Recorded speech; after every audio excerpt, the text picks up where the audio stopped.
Video ini hanya untuk mereka yang punya logika. Bagi yang tidak punya logika, skip aja. Kali ini saya akan bicara tentang sosok yang mungkin belum banyak dikenal, tapi menurut saya, atau saya harapkan, menjadi rising star dalam politik dan pemerintahan di Indonesia. Namanya Hendrar Prihadi. Dia baru saja dilantik sebagai Kepala Lembaga Kebijakan Pengadaan Barang Jasa Pemerintah atau LKPP pada 10 Oktober yang lalu. Hendrar menggantikan Azwar Anas yang kini menjabat Menteri Pan-RB dan akan menempati posisi itu selama 5 tahun ke depan.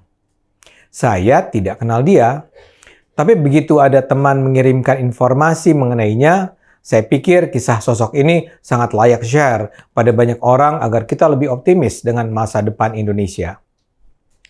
Dia lebih dikenal dengan panggilan Hendy. Dia memang orang dekat Presiden Jokowi. Mereka berdua sama-sama kader PDIP. Saat Jokowi menjadi wali kota Solo, Hendy menjadi PLT wali kota Semarang. Saat Jokowi maju di Pilpres, Hendy masuk tim pemenangan. Tapi jelas Jokowi tidak menunjuk dia karena soal nepotisme seperti itu. Dia pasti ditunjuk karena Jokowi membutuhkan seseorang yang berprestasi, punya kemampuan manajemen profesional, dan bisa dipercaya. Sebelum saya bicara soal Hendy, saya jelaskan dulu arti penting LKPP. LKPP adalah lembaga pemerintah non-departemen yang menentukan bagaimana uang negara dibelanjakan untuk membeli barang-barang, untuk menjalankan roda pemerintahan, dan mengeksekusi program-program.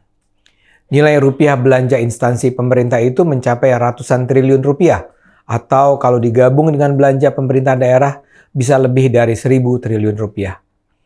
LKPP bukanlah lembaga yang jualan barang.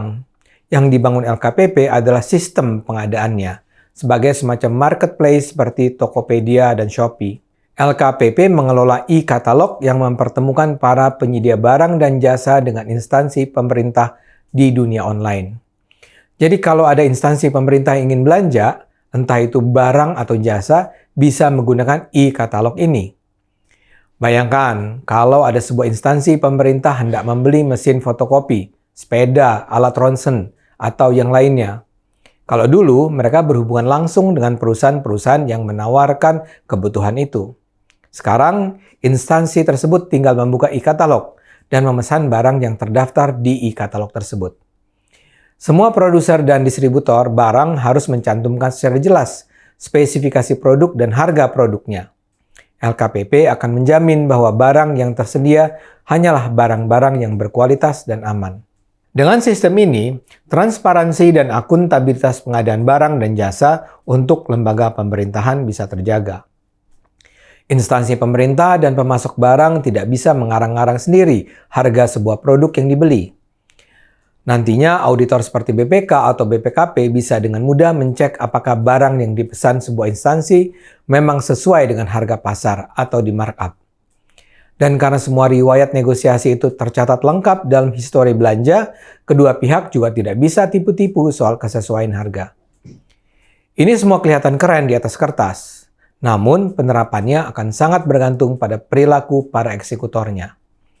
Karena itulah Jokowi harus menempatkan orang kepercayaannya di posisi pimpinan lembaga itu. Untuk mengisi kebutuhan itulah nama Hendy muncul. Hendy ini orang Semarang seperti Ganjar Pranowo. Dia lahir di Semarang pada 3 Maret 1971. Dia jelas pintar. Setelah kuliah ilmu ekonomi di Universitas Katolik Sugih Pranata, dia menyelesaikan gelar master pada program Magister Manajemen Universitas Diponegoro dan mencapai gelar doktoral juga di Universitas Diponegoro untuk studi ilmu sosial. Dia pernah menjadi dosen di Fakultas Ilmu Ekonomi Unika Sugih Pranata pada 2001 sampai 2004. Seperti Jokowi, Hendy mengawali kariernya sebagai entrepreneur. Dia pada awalnya mengembangkan bisnis sendiri dengan mendirikan CV Sinar Mulia. Perjalanan karirnya sebagai pelaku politik dimulai ketika ditunjuk menjadi Ketua KNPI Kota Semarang selama 2 periode, yaitu 2004 sampai 2008 dan 2008 sampai 2011. Ia kemudian memutuskan untuk bergabung di PDIP dan ikut serta dalam Pileg 2009. Karena keunggulannya dalam berkomunikasi dengan rakyat, Hendy terpilih menjadi anggota DPRD Jawa Tengah periode 2009-2014. Kecemerlangannya semakin bersinar ketika baru menjabat beberapa bulan di DPRD, dia didorong PDIP untuk masuk ranah eksekutif. Hendy dicalonkan PDIP untuk menjadi calon wakil wali kota Semarang pada pemilihan kepala daerah kota Semarang 2010. Hendy pribadi saat itu mendampingi Sumarno Hadisaputro. Mereka menang dan Hendy pun terpilih menjadi wakil wali kota Semarang.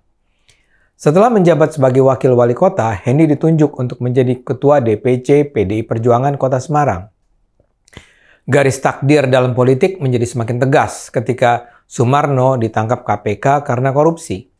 Hendy pun langsung diangkat menjadi pelaksana tugas wali kota Semarang selama 2 tahun. Dalam Pilkada Kota Semarang 2015, Hendy terpilih menjadi wali kota. Bahkan pada pemilihan wali kota Semarang tahun 2020, Hendy berhasil menang dengan angka fantastis, 91,57%. Kepemimpinannya di Semarang juga luar biasa. Hendy berhasil membawa Semarang sebagai kota dengan pembangunan terbaik di Indonesia 3 kali berturut-turut, yaitu pada tahun 2019, 2020, dan 2021. Apresiasi yang datang dari pemerintah pusat itu pun lantas membuat kota Semarang menjadi role model oleh banyak pihak. Kunjungan studi banding dari berbagai daerah menjadi pemandangan setiap hari yang lumrah di Balai Kota Semarang. Selain itu, pemerintah pusat menobatkan Hendy sebagai pembina pelayanan publik terbaik di Indonesia sejak tahun 2016 hingga 2019. Ia juga meraih penghargaan Anti Gratifikasi Award KPK RI tahun 2013 dan 2014. Pada 2014, dia juga memperoleh penghargaan sebagai Best City Manager, manajer kota terbaik oleh lembaga internasional Europe Business Assembly. Jokowi sendiri menyatakan Hendy adalah sosok yang tepat memimpin LKPP. Menurutnya, dia memutuskan nama Hendy karena rekam jejaknya serta kemampuan dan kapasitasnya dalam mengelola sebuah organisasi. Seperti saya katakan, berita penunjukan Hendy sebagai ketua LKPP adalah berita menggembirakan yang membuat kita layak optimis dengan masa depan Indonesia. Indonesia adalah negara hebat yang harus dipimpin orang-orang hebat. Ayo terus gunakan akal sehat, karena hanya dengan akal sehat negara ini akan selamat.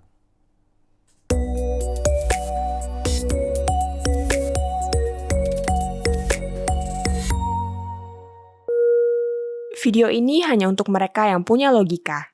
Bagi yang tidak punya logika, skip aja.